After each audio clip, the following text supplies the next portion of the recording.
Hello children, we are doing our chapter issue of share, in which we have started for feature of shares. We have completed the topic for feature of shares issued at par. In this video we are going to start for feature of shares which were issued at premium. Yes student, today we are going to start for feature of shares issued at a premium. In such cases there may be two situations. Number one, security premium. Number one, when premium on forfeited share is received by the company. And number two, when premium on forfeited share is not received by the company. Listen बेटे, issue करते time security premium reserve account credit होता है क्योंकि ये company का profit है. Forfeiture का मतलब होता है कैंसलेशन, मीन्स हमने जो पहले एंट्रीज पास किए हैं उनको हमने कैंसिल करना है. तो कैंसिल करते टाइम अगर एक अकाउंट ऑलरेडी क्रेडिट है उसको कैंसिल करते टाइम हम क्या करते हैं, डेबिट करते हैं. तो फॉरफीचर का मतलब कैंसिलेशन है. तो सिक्योरिटी प्रीमियम को अगर हमने कैंसिल करना है तो उसको हमने डेबिट करना है. तो यहाँ पे हमें ये कंसिडर करना पड़ेगा कि सिक्योरिटी प्रीमियम को डेबिट करना है या नहीं करना. लिसन, अगर फॉरफिटेड शेयर्स पे प्रीमियम का अमाउंट कंपनी को रिसीव हो चुका है, अगर एक चीज़ रिसीव हो चुकी है तो उसको कैंसिल नहीं करना. कैंसिल हमने उसको करना है जिसको पहले कंपनी ने ड्यू तो कर दिया लेकिन रिसीव नहीं किया, तो वो उस ड्यू वाली एंट्री को कैंसिल करती है. लेकिन अगर प्रीमियम रिसीव हो चुका है तो उसको कैंसिल नहीं कर सकते क्योंकि वो चीज़ तो रिसीव हो चुकी है, ड्यू भी हुई थी, रिसीव भी हो गई है. तो ऐसी सिचुएशन में सिक्योरिटी प्रीमियम को कैंसिल नहीं कर सकते, तो इसको हमने फॉरफीचर वाली एंट्री में डेबिट नहीं करना. सेकेंड सिचुएशन है when security premium amount not received on forfeited shares. नहीं रिसीव हुआ मीन्स कंपनी ने ड्यू तो कर दिया लेकिन कंपनी को ये अमाउंट रिसीव नहीं हुआ. अब ड्यू हो चुका है लेकिन रिसीव नहीं हुआ, तो इसको कैंसिल तो करना पड़ेगा. क्योंकि कंपनी शेयर्स कैंसिल करने जा रही है तो फिर प्रीमियम अकाउंट भी कैंसिल करना पड़ेगा. तो इसको फिर हम फॉरफीचर वाली एंट्री में डेबिट करेंगे. Yes, security premium reserve account is debited. एक बार फिर कंसिडर कर लेते हैं. सिक्योरिटी प्रीमियम इशू के टाइम होता है क्रेडिट, फॉरफीचर में इसको हमने डेबिट करना है. अब इसको कैंसिल करना है या नहीं करना हमें कंसिडर करना पड़ेगा सम के अंदर. अगर फॉरफिटेड शेयर्स पे हमें प्रीमियम का अमाउंट रिसीव हो चुका है तो उसको हमने डेबिट नहीं करना, मीन्स कैंसिल नहीं करना. और फॉरफिटेड शेयर्स पे अगर हमें प्रीमियम का अमाउंट नहीं रिसीव हुआ, not received, yes it will be debited in the forfeiture entry. Yes, received, not debited, not received, yes, debited. So for more clarification, we are going to start 41st practical. Listen students, 41st practical. In short, I have written the statement. Practical 41. Accountancy Publication Limited issued 50,000 shares at the rate of ₹10 each at a premium of 10%. Listen बेटा, company ने 50,000 shares 10 rupees का एक है at a premium of 10% issue किए हैं. तो ये 10% premium किस पे निकालते हैं हम, फेस वैल्यू पे. फेस वैल्यू कितनी है, 10 ईच. 10 रुपीज़ के ऊपर हम 10% निकालेंगे तो 10 × 10/100 मीन्स 1 रुपीज़. तो कंपनी 50,000 शेयर्स को 1 रुपीज़ प्रीमियम पे इशू करने जा रही है, यानी कि उसकी नॉमिनल वैल्यू तो 10 है, 1 रुपीज़ एक्स्ट्रा लेगी. तो 10 वाला शेयर कितने पे इशू करेगी, 11 रुपीज़ पे. Amount is payable as follows. Application ₹3, allotment ₹4, 1 rupees premium and 3 rupees capital, and first call ₹2 and last final call ₹2. The whole of the issue was called for by the company and all the money were duly received except the allotment and calls money on 500 share. देखो अब हमें सम के अंदर क्या कह रहा है, company ने पूरा अमाउंट कॉल कर लिया है और सारा मिल गया है लेकिन 500 शेयर्स पे अलॉटमेंट और कॉल्स नहीं मिली हैं. तो जो डिफॉल्टर ग्रुप है उसको हम थोड़ा सा अलग सेपरेट कर लेते हैं. तो देखो शेयर्स कितने हैं, 500. इन पे कौन कौन सा अमाउंट रिसीव नहीं हुआ, अलॉटमेंट का और कॉल्स का. तो अलॉटमेंट कितनी है, 4 रुपीज़ है, तो अलॉटमेंट 4. 500 शेयर्स पे 4 रुपीज़ के अकॉर्डिंग 2000 अलॉटमेंट के नहीं आए. 500 × 2 1000 फर्स्ट कॉल के नहीं आए.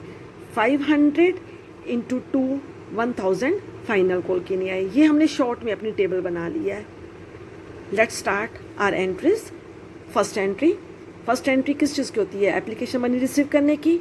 तो हमारी क्या एंट्री होती है? Bank account debit to share application. कितने शेयर्स हैं? 50,000 शेयर्स हैं और एप्लीकेशन मनी कितनी है? 3 रुपीज़ है। तो 50,000 इंटू 3 1,50,000 1,50,000, क्योंकि रुपीज़ में ये लिखे जाते हैं, रुपीज़। फिर सेकेंड एंट्री क्या होती है? शेयर एप्लीकेशन को हम कहाँ ट्रांसफ़र करते हैं? कैपिटल में।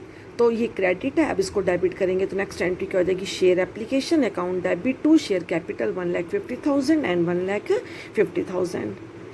एप्लीकेशन के बाद अब हम सेकंड स्टेप क्या होता है हमारा? अलॉटमेंट मनी ड्यू करने का। तो हम अलॉटमेंट मनी ड्यू करेंगे तो हमारी एंट्री क्या होती है? Share allotment account debit to share capital to security premium reserve. हमारी अलॉटमेंट कितनी है? 4 रुपीज़ है और शेयर्स कितने हैं हमारे? 50,000 है। तो अलॉटमेंट में अलॉटमेंट, प्रीमियम में प्रीमियम, कैपिटल में कैपिटल। तो 50,000 इंटू 4 2 लाख अलॉटमेंट में, कैपिटल में 50,000 इंटू 3 1,50,000 कैपिटल में, और प्रीमियम में 50,000 इंटू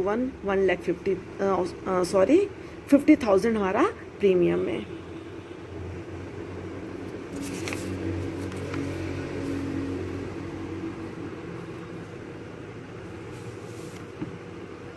उसके बाद हमारी नेक्स्ट एंट्री,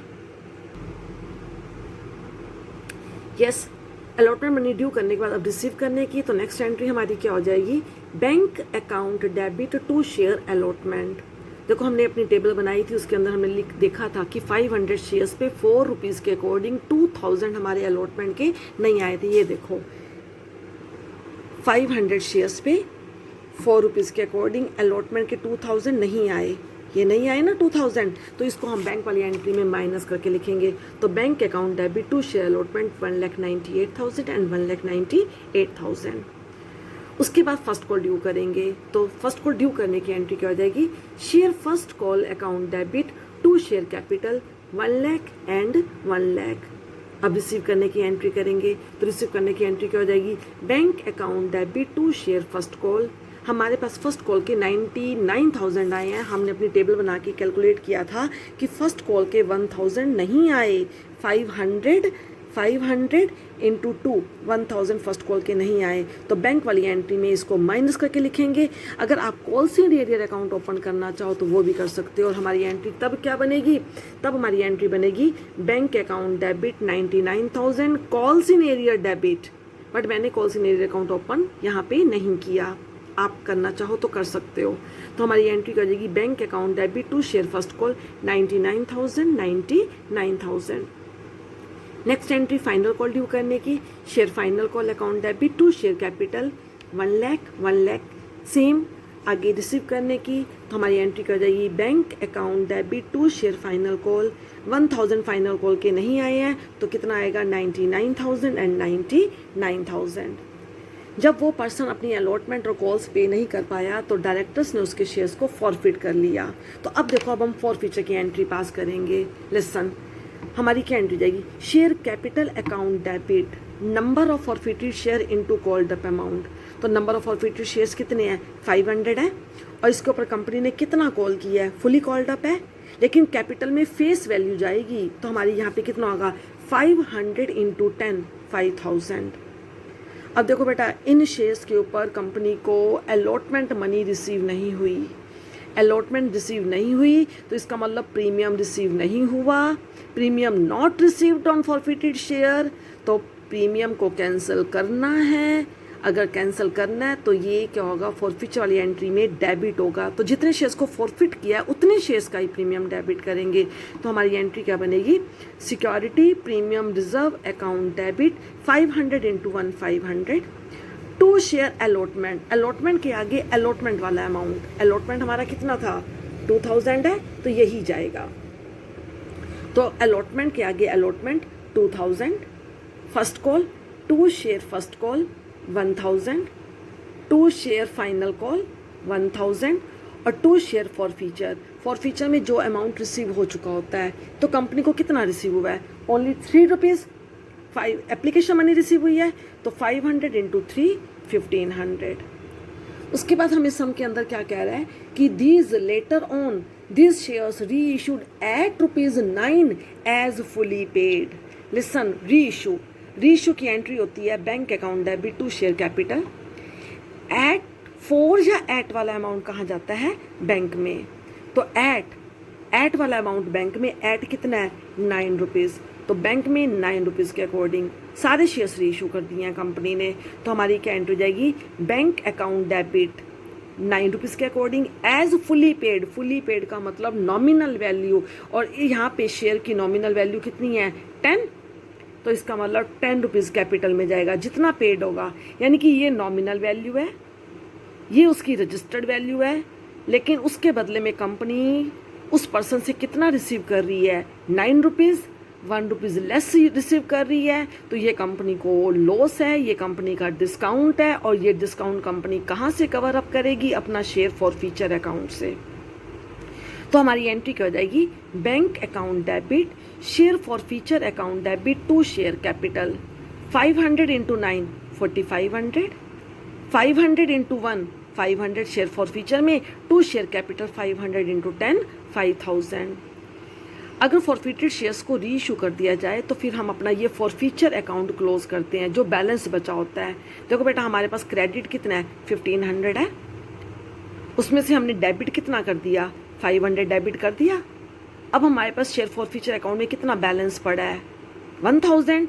शेयर्स रीइश्यू हो चुके हैं, अगर रीइश्यू हो चुके हैं तो फॉरफीचर अकाउंट को क्लोज करना है। तो अब इसको क्लोज करने की एंट्री करेंगे। ये कंपनी का कैपिटल प्रॉफिट है, capital profit transfer to capital reserve. तो हमारी लास्ट एंट्री क्या हो जाएगी, share forfeiture account debit to capital reserve 1000 and 1000। वो कैसे निकाला हमने, 1500 हमारे पास फॉरफीचर में है, ये क्रेडिट बैलेंस है, उसमें से हमारे डेबिट कितने हो गए हैं 500, 1500 minus 500 1000 1000। Yes student, now we are going to start 44th practical, in which only we have to pass entries for forfeiture and reissue. Listen, 44th practical statement is given in your book. X Limited forfeited 500 shares at the rate of ₹100 each, ₹75 called up। यानी कि एक share है तो 100 rupees का, लेकिन company ने उसके ऊपर कितना कॉल किया है 75 at a premium of 10% premium पे है। तो इसका मतलब 100 का 10% 10 रुपीज़ प्रीमियम है। उसके बाद हमें सम के अंदर क्या कह रहा है, for non payment of first call of ₹20 पर शेयर, जिसमें उस पर्सन ने फर्स्ट कॉल के 20 रुपीज़ पे नहीं किए और कंपनी ने उसके शेयर को फॉरफिट कर लिया, क्योंकि हमारी स्टार्टिंग ही कहाँ से है, एक्स लिमिटेड फॉरफिटेड है, तो फॉरफीचर की एंट्री से स्टार्ट करना है।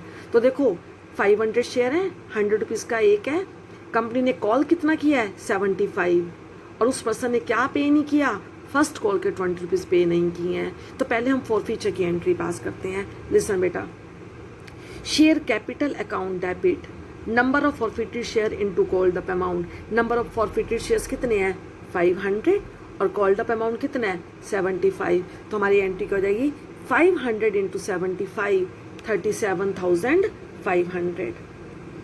अब बेटा देखो, उसने फर्स्ट कॉल की पेमेंट नहीं की है, इसका मतलब वो अलॉटमेंट पे कर चुका है। अलॉटमेंट पे कर चुका है तो वो प्रीमियम दे चुका है।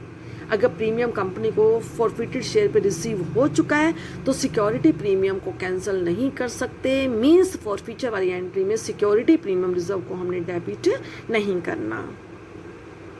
तो फिर आगे क्या होगा, उसने क्या पे नहीं किया, फर्स्ट कॉल जो चीज़ उसने पे नहीं की वही क्लियर मेंशन करनी है। तो to share first call 500 into 20 तो 10,000, और जो अमाउंट रिसीव हो चुका है, लिसन बेटे 75 कॉल्ड अप था, उसने 20 रुपीज़ पे नहीं किए हैं, इसका मतलब 55 रुपीज़ पर शेयर दे चुका है। तो टू शेयर फॉरफीचर में 500 इंटू 55 27,500। तो इस प्रकार की हमारी फॉरफीचर की एंट्री पास होगी।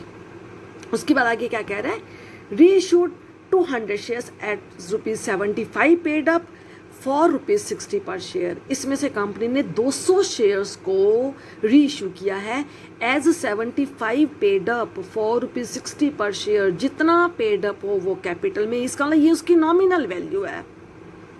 और फॉर या एट का मतलब ये उस पर्सन से ले रही है कंपनी, यानी कि एक चीज़ जिसकी वैल्यू 75 है, कंपनी उससे ले कितना रही है, 60 रुपीज़ ले रही है, 15 रुपीज़ कम ले रही है, तो ये डिस्काउंट है। रीइशू के टाइम डिस्काउंट अकाउंट कहाँ से कवर अप किया जाता है, फॉर फीचर में से। तो देखो अब रीइशू की एंट्री पास करेंगे हम, तो हमारी एंट्री क्या हो जाएगी, बैंक अकाउंट डेबिट, बैंक में 60 रुपीज़ आएंगे, कैपिटल में 75 रुपीज़ जाएंगे क्योंकि जितना पेड अप हो वो कैपिटल में जाता है, तो रिमेनिंग 15 रुपीज़ कहाँ आएंगे, फॉर फीचर में। तो हमारी एंट्री क्या हो जाएगी, 200 इंटू 60 12,000, 200 इंटू 15 3,000 और 200 इंटू 75 15,000। तो इस प्रकार हमारी ये रीइशू की एंट्री पास होगी। तो ये हमारे शेयर्स रीइशू हैं। अब बेटा जिन शेयर्स को रीइशू कर दिया जाता है उनका फॉरफीचर अकाउंट हम क्लोज करते हैं, लेकिन यहाँ पे 500 शेयर्स फॉरफिटेड है, लेकिन रीइशू कितने हैं, 200। तो whole shares are not reissued by the company, partially shares are reissued. तो पहले हम जितने शेयर्स रीइशू हैं उनका प्रॉफिट निकालेंगे। तो उसके लिए हमारा फॉर्मूला क्या होता है, forfeited amount upon forfeited share into reissue. तो फॉरफिटेड अमाउंट हमारा कितना है, 27,500 और फॉरफिटेड शेयर्स हमारे कितने हैं, 500। तो क्या बनेगा, 27,500 इंटू 500, रीइशू कितने हैं, 200। तो हमारा अमाउंट आएगा 11,000। मीन्स ये हमारा 200 शेयर्स का प्रॉफिट है। कंपनी को 200 शेयर्स पे प्रॉफिट कितना हुआ, 11,000। अब इन्हीं शेयर्स को रीइशू करने पे लॉस कितना है कंपनी को, 3,000। तो लेस लॉस ऑन रीइशू 3,000। तो 11 माइनस 3 8,000 अभी कंपनी के पास 200 शेयर्स के बिहाफ पे प्रॉफिट बैलेंस पड़ा है। तो इस प्रॉफिट को, इस शेयर फॉर फीचर अकाउंट को क्लोज करेंगे। तो हमारी एंट्री क्या हो जाएगी, share forfeiture account debit to capital reserve 8,000। इसका वर्किंग नोट नंबर 1 है, ये रहा 1 मैंने लिखा है ऊपर, और यह वर्किंग नोट नंबर 1। तो इस प्रकार हमने फॉर फीचर अकाउंट को क्लोज किया। Yes, now we start 44th practical part B. X limited forfeited 300 shares, 100 each, ₹75 called up, issued at a premium of 10%.